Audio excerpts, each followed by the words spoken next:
Who knew I would make it this far? They hated, they never believed me. Yeah, I would never drop the ball. I know I make it look easy.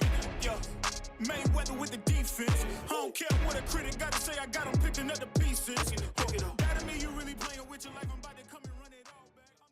What's up, everybody? David DeCelle here, your host of the Business with the Boys podcast. And we've gotten some good feedback on some of these short and sweet tactical episodes. So we're going to start weaving these in moving forward. And before we dive into today's topic, which is how to set yourself apart from really any other business owner out there, frankly, I want to send a thank you, to LandJet, who helps make this show possible. And if you're unfamiliar with LandJet, go check them out.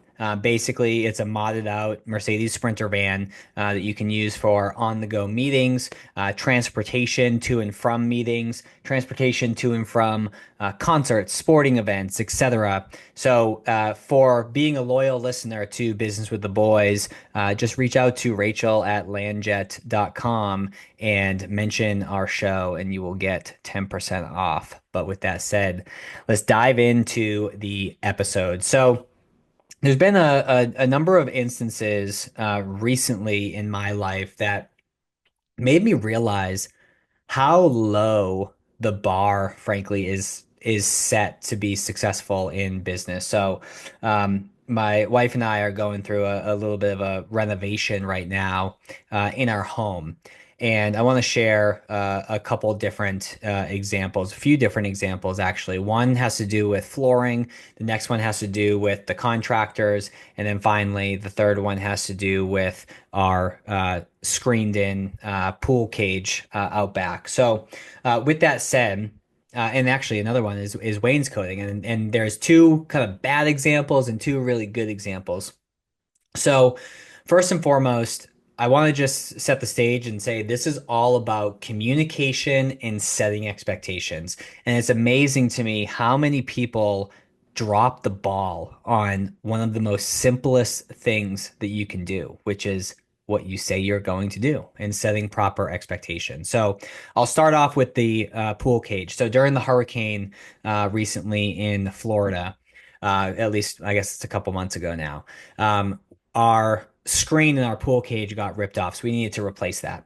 So the first guy that I had over, there were two guys actually that I had over, and one said, "Hey, I don't have the equipment to do the screens up top on the roof," and he was like this big, muscular, 250-pound jacked dude, and he's like, "And those frames can't support me. I'm too heavy." And I was like, "All right, respect. Thanks for letting me know." I had another guy say that he's been having trouble finding some work. Okay. And he said, hey, just so you're aware, I may not be able to get to this until December. So if you need to find someone else, I totally understand. Great. Okay. Then I finally had the third guy come over, and thankfully he was able to do it within a week.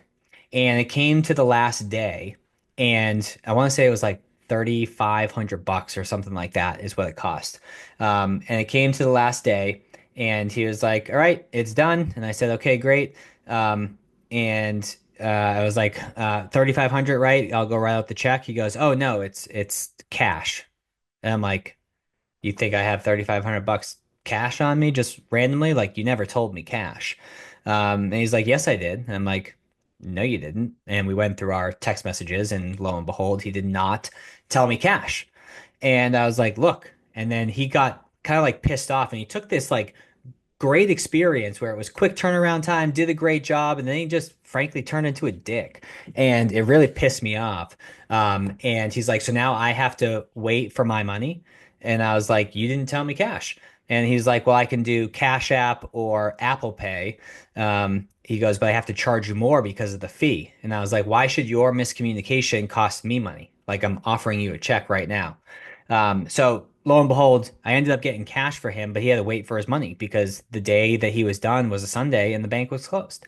And it's just, it took such a great experience and ruined it because he didn't communicate properly and set the proper expectations. I would have had no problem getting him cash if I was given the heads up, but I can't go and take 3,500 bucks out of an ATM. So that's one example. The other example was I had some epoxy floors put into my home office. And the first person, he scheduled time with me to come and visit, and then he rescheduled. And then we scheduled another time. He rescheduled. And then he scheduled another time and he just straight up no-showed and stopped replying to my text. Now, this was a referral from my barber. My barber knows everyone and he always teased people up. And I shared it with him. I was like, hey, just so you know, and explained to him the scenario. He's like, are you kidding me? And I was like, yeah, like it's pretty bad. And he's like, well, you're the last person that I'm going to ever introduce to him. Like, no one makes me look stupid like that. So that person, maybe he didn't want to do the job. Maybe it was out of his territory. Maybe the job was too small. It wasn't huge in terms of square footage. It's not like he was doing the whole downstairs or a whole garage. But if he just said, hey, I appreciate it and appreciate the opportunity, but it's out of my territory, or the square footage isn't big enough. It's frankly just not worth myself and my crew's time. I would have been like, hey, totally get it. Thank you so much. But now not only did he not get money from my job, but now he's never getting an introduction from my barber again if anyone needs epoxy floors done. Whereas I had someone show up, Elijah. I hit him up on the first day. He came that night, provided me the quote, showed up when he said he was going to show up, did all the things that he said he was going to do. That said, there were a few mistakes that happened, but he communicated those mistakes to me and he told me the plan of fixing those mistakes. And as a result, I was cool with it. I was like, cool, I trust you, man. And now he's a younger kid. And now I'm trying to help him with growing his business. Like I've taken a liking to him now. But his communication was just on point. And then the other example is the contractors that are currently working on our house. First and foremost, they've done great work. However, yesterday, as an example, they said, yep, sorry, we won't be there this morning. Forgot we had a doctor's appointment. Cool, whatever. But he goes, well, we're grabbing lunch and we'll be right there. Then all of a sudden, they never show. They never text me, nothing. And it's like, the fuck? You you told me you were coming here. If you can't come, that's fine, but just let me know. And so it takes like this exciting process, this exciting renovation, and just puts a sour taste in your mouth. So all this to say, if you want to stand out in the business that you run, do what the fuck you say you're going to do.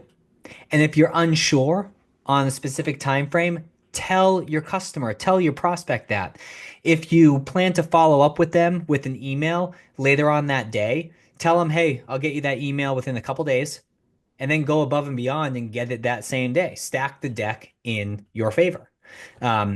So it's not complicated, and you can stand out so much if you just simply do what you say you're going to do, take ownership of mistakes that are made, show up when you say you're going to show up, period.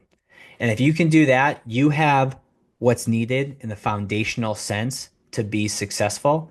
The rest will fall into place with hard work and dedication and learning and mentorship and all that. But the foundational aspect of this is do what you say you're going to do. With that, again, short and sweet episode.